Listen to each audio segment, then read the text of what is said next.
आज वो मेरी माँ कितनी मजबूर है, आज वो मेरा बाप कितना मजबूर है। आज बूढ़ी माँ रमजान के महीने में फोन करती है, बेटा ईद आने वाली है, कुछ पैसा भेज दे ताकि तेरी बूढ़ी माँ का कपड़ा बन जाए, तेरे बूढ़े बाप का कपड़ा बन जाए, तेरी एक बहन गरीब है उसे कुछ दे दिया जाए। औलादों को मस्जिद में जरूर भेजिए ताकि आलिमों की सोहबत पाकर आपके बच्चे बाबाकार बन सके। आखिरी पैगाम, आज माशरे में हर बेटा ये समझता है कि मैं जो कमाता हूँ ये सब मेरा है ना गुलाम साबिर भाई?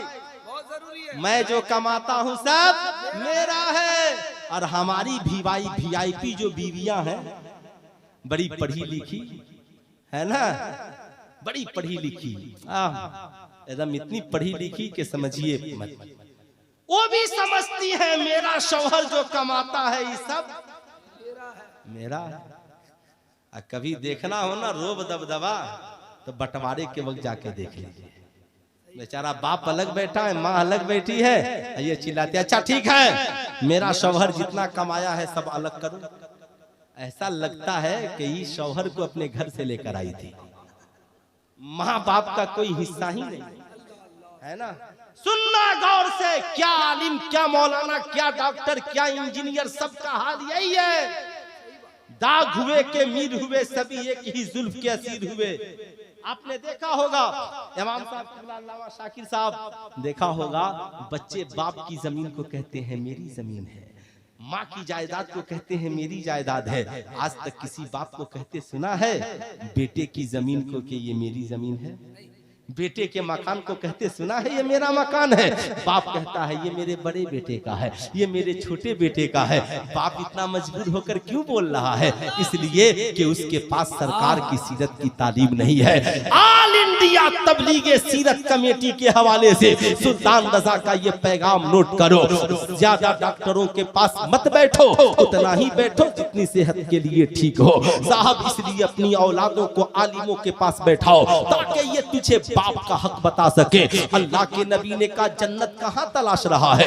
माँ के कदम के नीचे जन्नत, बाप जन्नत का दरवाजा है। सुनो कहने वालों, मेरी कमाई मेरी है।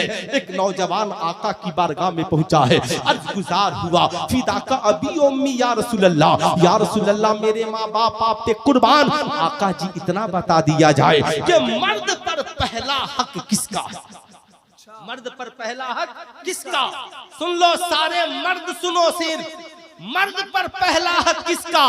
आका मुस्कुराए और कहा तुम्हारी माँ का।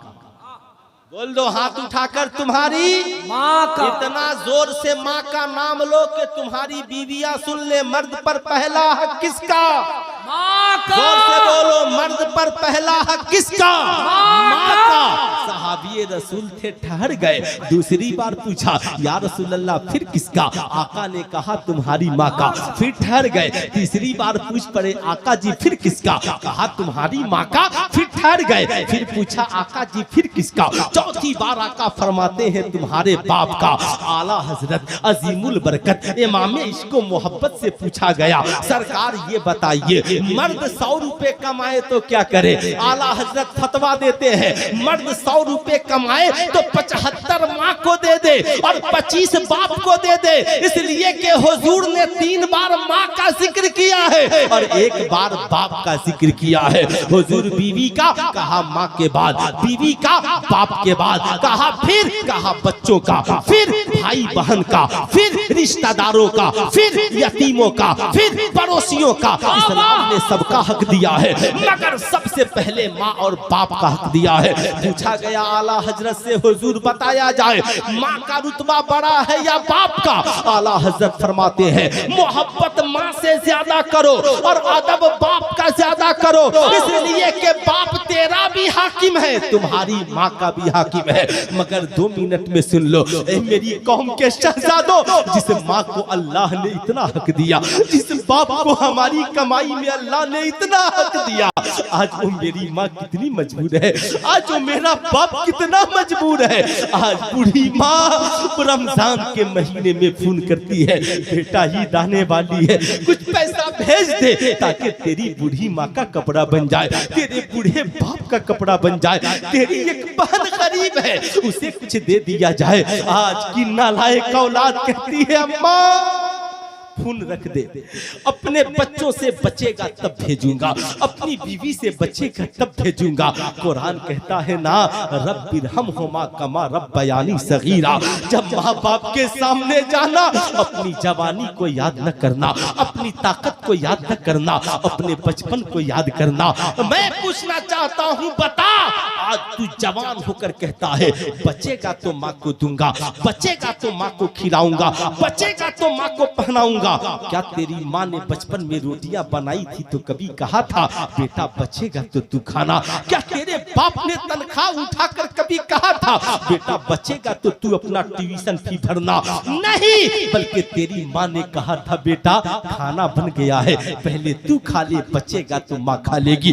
तेरे बाप ने कहा था बेटे तनख्वाह मिल गई है, कॉलेज का फी भर ले, ट्यूशन का फी भर ले, अपनी जरूरत पूरी कर ले, पढ़ता जा, जरूरत पड़ी तो तेरा बाप जमीनों जायदाद बेचकर तुझे पढ़ाएगा। कुरान ने कहा माँ बाप के सामने जाना, अपने बचपन को याद करना। सबसे पहले तेरे नंगे जिस्म को जिसने कपड़ा दिया वो माँ है, जिसने तेरे हलक में दूध डाला तेरी माँ है, जिसने पैसे कमाकर तेरे लिए कपड़े खरीदे तेरा बाप है, जिसने तेरी जवानी को परवान चढ़ाया वो तेरा बाप है। इसलिए मेरी कौम के शहजादों, आज हम डॉक्टर, इंजीनियर, प्रोफेसर, बड़े अमीर कबीर होकर भी परेशान है, इसलिए कि हमने जिंदगी में माँ बाप को जगह नहीं दी, अपनी कमाई में माँ बाप को हिस्सा नहीं दिया। चाहते हो कि दुनिया आखिरत कामयाब हो तो आज के बाद दिल्ली रहना, मुंबई रहना, कलकत्ता रहना, उड़ीसा रहना, जब कमाना तो पहला फोन अपनी माँ को लगाना, अम्मा तनख्वाह मिल गई है, बता तुझे कितने पैसे की जरूरत है, अब्बा से पूछ लो दवा के लिए कितना पैसा चाहिए। माँ का कलेजा फक्र से चौड़ा हो जाएगा, कहेगी थोड़ी देर ठहर जा, दौड़े दौड़े तेरे बाप के पास जाएगी, सुना है बेटे का फोन आया था, कह रहा था कितने पैसे की जरूरत है।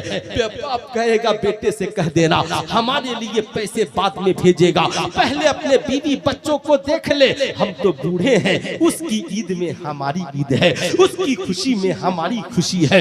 याद रखना मेरी कौम के नौजवानों, सारी दुनिया तेरी कमाई खाकर सो जाती है, तेरी बीवी बच्चे सब सो जाते हैं, तेरी कमाई से तेरे दोस्त अय्याशियां करते हैं, मगर रात की तन्हाई में अगर तेरी सलामती के लिए कोई आंचल फैलाता है तुम्हारी माँ फैलाती है। रात की तन्हाई में कोई तेरे लिए हाथ उठाता है दुआ के लिए तो बाप उठाता है। इसलिए मैं कहूंगा आज के बाद कमाना तो सबसे पहले माँ और बाप की खिदमत करना। कितने नौजवान ऐसा करेंगे? सिर्फ नौजवान हाथ उठा ले, कितने नौजवान? सब माशाल्लाह। आखिरी मैसेज और पैगाम सुनिए, आप किसी की नातखानी का बदला क्या दे सकते हैं? सरकार की नात का कोई बदला दे सकता है क्या? दे सकता है? कोई दे सकता है? एक शेर का भी बदला खूब दीजिए, नदीम फैजी साहब को माला माल कर दीजिए, शायरों को माला माल कर दीजिए, खतीबों को भी देते हैं, नकीब को भी देते हैं, पीर साहब को भी देते हैं।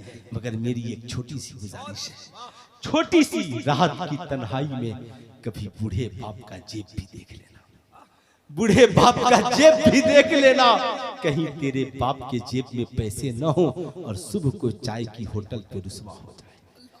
इसलिए हमें न देना, लेकिन अपने बूढ़े बाप के जेब में रात की तन्हाई में जरूर पैसे डाल देना, ताकि तेरा बाप दुआ करे मौला मुझे कभी मांगने की जरूरत नहीं पड़ती, मेरा बेटा कितना नेक है, तन्हाई में खुद मुझे मेरे जेब में पैसे डाल देता है। कभी कमाना तो माँ के आंचल को ले जाके भर देना, ताकि माँ की दुआ हो जाए, तेरी दुनिया दुनिया भी हसीन हो जाए, आखिरत भी हसीन हो जाए। नमाजी बनो, रोजादार बनो, हाजी बनो, नेक बनो, सब बनो। सबसे पहले माँ बाप के वफादार बनो। अल्लाह के नबी ने फरमाया, जिस शख्स से उसके माँ और बाप राजी नहीं होते, उससे अल्लाह उसके रसूल भी राजी नहीं होते। और जहां आप सबको अमीर बना रहे हैं, सबसे पहले अपनी मस्जिद के इमाम को अमीर बनाइए। उनके लिए आप महाना मुकर्रर मत कीजिए कि सब 200 दे रहा है तो हम भी 200 देंगे। नहीं, ये सोच कर दीजिए हम अपने इमाम साहब की नमाज का बदला क्या दे सकते हैं, क्या दे सकते हैं? नहीं, इतना उन्हें खुशहाल रखिए कि आपका इमाम जब सजदे में जाए ना तो उसके दिल से आपके लिए दुआ निकल जाए, दुआएं निकल जाए। इमाम को खुश रखिए। मत जाहिल मजाविरों को 500 देकर क्यों झूठी ताबीजें लिखवाते हो। रात की तन्हाई में अपने इमाम से मिलो, कहना हुजूर कोई नहीं देख रहा, रात की तन्हाई में हमारे लिए दुआ कर दीजिएगा। तेरा इमाम खुश होगा, मस्जिद में दुआएं देगा, मस्जिद दुआ करेगी, तेरी दुनिया भी हसीन होगी, आखिरत भी हसीन होगी।